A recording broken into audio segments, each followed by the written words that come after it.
Here at the 2012 USA Pro Cycling Challenge, I'm here with Chris Horner from Radio Shack Nissan. And Chris, you said you need to look at the book, but haven't you already figured all this stuff out?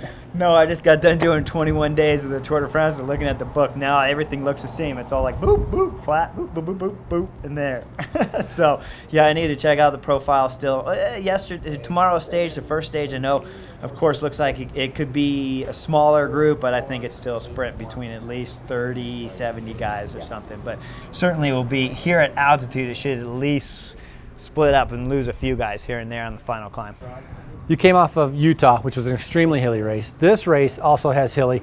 Explain to me the difference. Like, we have to go over Independence Pass, Cottonwood, I mean, super long climbs compared to some of the summit finishes we have, which are like 2.5 mile little kickers.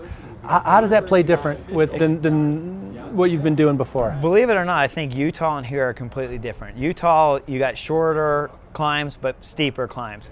Here you get a little more altitude but longer climbs. And so what we had, of course I know everyone's gonna say, yeah, we had 9,000 feet. That the highest pass we went through at Utah was 9,000 feet, but here we're going 12,000 and a half.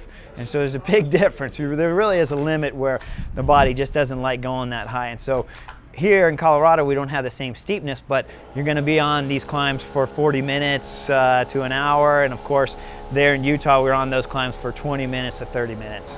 Looking at stages 2, 4, and 6 are little summit finishes, 2.5 mile to 3 mile kickers. Yeah. You're coming into shape. You have a strong team.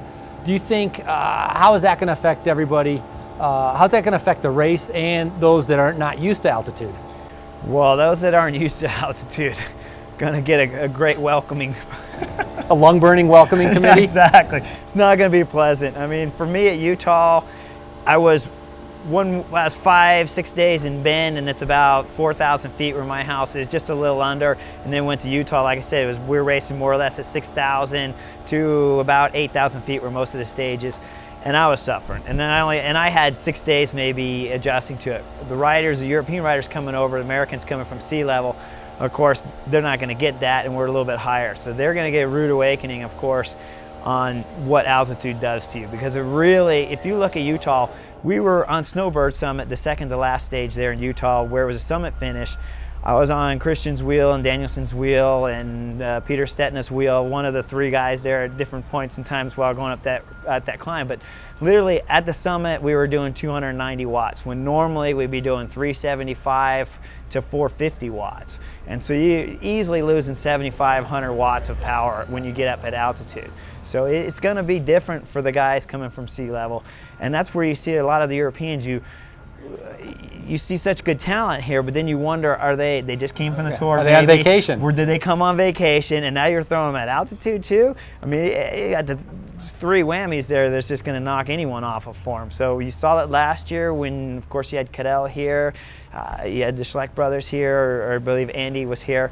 And so you look at how they performed, and they performed strongly, but they weren't dominant. Right. And so it's a big difference when you come in. It's going to be a shocker for them. Hopefully for me, I came from the Tour de France, the Olympics, but then again, like we said, I went to Bend, got me about 4,000 feet, went to Utah for a week. That brought me up to 6,000-7,000 feet more or less. Came back to Bend at 4,000 for a week, and now I'm here. So hopefully I have some kind of adjustment to the altitude now. Speaking of the altitude, you didn't get to do this race last year because of your injury. Did you learn anything from watching the race last year? Well, I learned that it's an important race.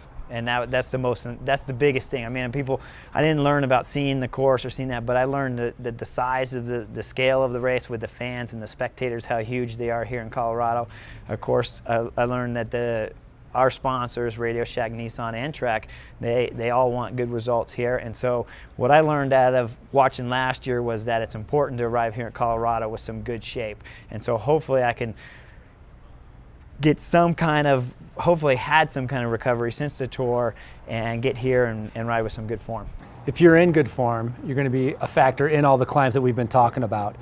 How big a time gaps do you feel are going to be at the end, and how critical is that last day's time trial? And you've talked about how your climbing has improved and your time trialing has suffered a bit. Will that be a factor? It's always a factor all year for me, it seems like. I don't know exactly what happened to the time trial and skills. They seem to have disappeared this year, so I don't know if that's just age related. I don't know if it's weight related, if it's climbing related.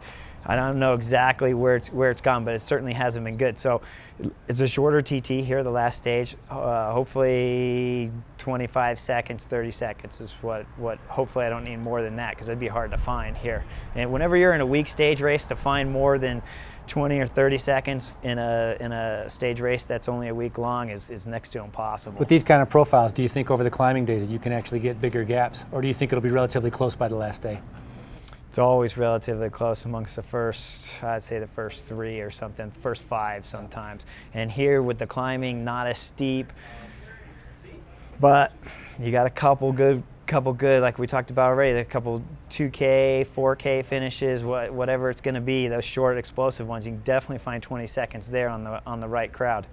Flagstaff, do you know it? I don't know it. Have you heard about it? I've heard all kinds of stuff about it, but I don't know it. And I'm certainly would be nice to do it. And I've been racing a long time, like you know. I've been professional for 18 years, but we don't race in Colorado. Believe it or not, I did the Saturn Classic a couple times.